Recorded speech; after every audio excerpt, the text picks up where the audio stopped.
Praise the Lord. இன்றைய காலை மன்னா, வியக்கத்தக்க மனந்திரும்புதல். நீ இந்த ஆக்கினைக்குட்பட்டவனாயிருந்தும் தேவனுக்கு பயப்படுகிறதில்லையா? நாமோ நியாயப்படி தண்டிக்கப்படுகிறோம். நாம் நடப்பித்தவைகளுக்கு தக்க பலனை அடைகிறோம். லூக்கா 23:40-41. இவை கர்த்தராகிய இயேசுவோடு கூட சிலுவையில் அறையப்பட்டிருந்த இரு கள்ளர்களில் மனந்திரும்பின கள்ளனின் வார்த்தைகளாகும்.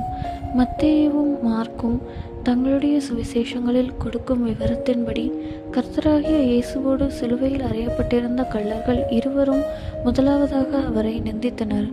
ஆயினும் அதற்கு பின்னர் அவர்களில் ஒருவனான மனம் திரும்பின கள்ளனின் இருதயத்தில் இவ்வளவு குறிப்பிடத்தக்க மாற்றத்தை உண்டு பண்ணியது யாது என்பதை நாம் திட்டமாக அறியோம். ஒருவேளை அக்கள்ளர்களும் அங்கு நின்று கொண்டிருந்தவர்களும் இரட்சகரை நிந்தித்த போது அவரது முகத்தில் தென்பட்ட இரக்கமும் மன்னிப்பும் பரிவும் அம்மாற்றத்தை உண்டு பண்ணியிருந்திருக்கலாம். ஒருவேளை அது நமது இரட்சகர் தமது இருதயத்தின் ஆழத்திலிருந்து, பிதாவே, இவர்களுக்கு மன்னியும், தாங்கள் செய்கிறது இன்னதென்று அறியாதிருக்கிறார்களே என சத்தமிட்டு உரைத்த போது உண்டானதாயிருக்கலாம். அது எதுவாயிருப்பினும் அந்த கள்ளனுடைய இருதயத்தில் பூரணமான மாற்றம் உண்டாயிற்று என்பது குறிப்பிடப்பட்டதாகும். மற்ற கள்ளன் தேவனுக்கு பயப்படாதிருந்ததை குறித்து அவனை கடிந்து கொள்ளும் அளவுக்கு இக்கள்ளன் உண்மையாகவே மனம் திரும்பி தனது பாவங்களை அறிக்கையிட்டான். தான் மரண ஆக்கினைக்குட்படுத்தப்பட்டது ஒரு நியாயமான தண்டனை எனவும் அவன் ஒத்துக்கொண்டான்.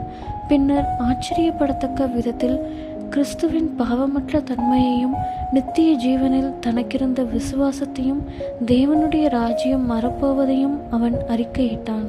தேவன் தன்னில் ஓர் ஆச்சரியமான கிரியையை நடப்பிக்கும் அளவிற்கு ஒரு சில நொடி பொழுதுகளில் அக்கள்ளன் தன் இருதயத்தை அவ்வளவு அதிகமாய் தாழ்த்தினான். அநேகர் தங்கள் வாழ்நாளெல்லாம் கர்த்தராகிய இயேசுவை அறிந்தவர்களாயிருந்தாலும் இத்தகைய இருதயம் மாற்றப்பட்ட நிலையை அடைவதில்லை.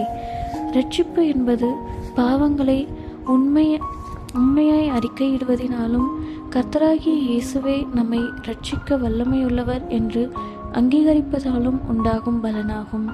தேவனுக்கு பயந்து மெய் மனஸ்தாபத்துடன் தங்கள் பாவங்களை உண்மையாய் ஆழமாய் அறிக்கை செய்கிறவர்கள் அந்நாளில்தானே பரதீசை தங்கள் ஆத்துமாவில் அனுபவிப்பார்கள். அன்பான வாசகரே, உம்முடைய இருதயத்தில் பரதீசு ஆளுகை செய்யும் மட்டும் நீர் உமது சகல பாவங்களுக்காகவும் மனஸ்தாபப்பட்டு மனம் திரும்புவீராக. ஆமேன்.